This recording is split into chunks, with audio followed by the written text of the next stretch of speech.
Bonjour, je refais cette petite vidéo au niveau de la respiration abdominale car beaucoup d'entre vous m'ont écrit en me demandant mais comment pratique-t-on la respiration abdominale? Je vous rappelle, c'est le diaphragme qui descend, qui va pousser les viscères et qui va masser les viscères, ce qui est excellent. Et en ce faisant, il va augmenter la capacité de la cage thoracique. Alors me direz-vous, comment fait-on baisser le diaphragme? C'est très simple, pour vous exercer à cela, couchez-vous sur un lit, placez un livre sur votre nombril, faites attention que les hanches ne bougent pas et les épaules ne bougent pas. À présent, vous allez vous efforcer à soulever le livre et le laisser redescendre. Monter, descendre. Faites ça avec votre respiration normale, un tempo normal. Quand vous l'aurez fait quelques fois, essayez maintenant de monter le livre le plus haut possible. Cela va vous montrer votre capacité d'inspiration pour le moment. Exercez-vous à cela, monter, descendre, monter, descendre.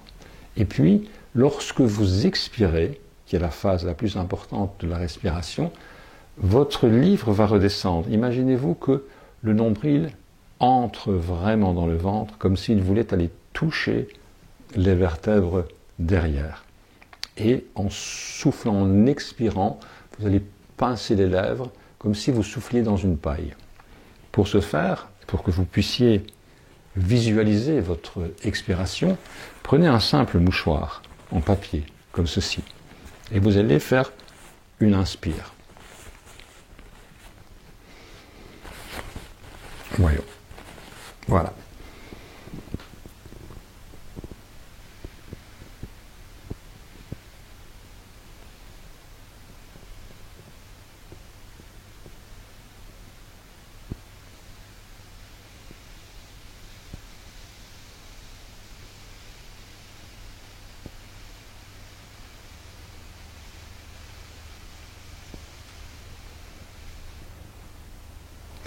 Voilà.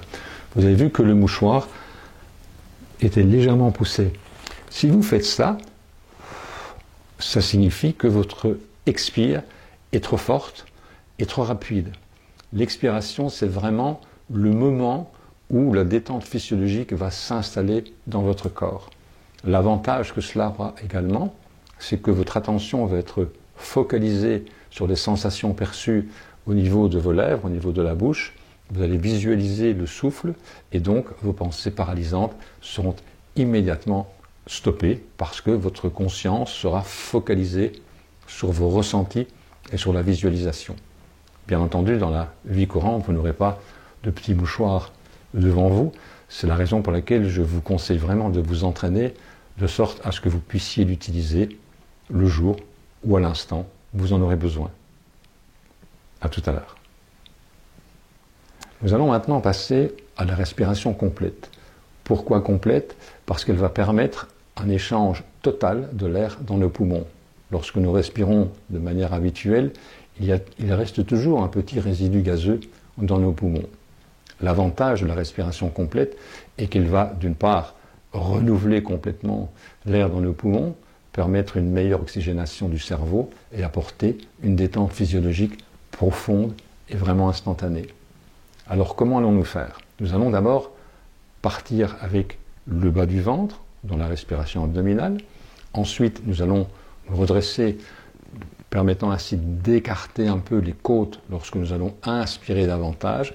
Et puis en basculant très légèrement la tête vers l'arrière, nous allons pouvoir augmenter encore de quelques pourcents la capacité respiratoire de nos poumons. Ensuite, en expirant toujours en pinçant les lèvres comme si je soufflais dans une paille, je vais ressentir la région nuque-épaule se détendre, les épaules vont retomber, la cage thoracique va légèrement se remettre en place, et puis le bas du ventre, le nombril, va entrer à l'intérieur du ventre, et là j'aurai fait une respiration complète. Allons-y.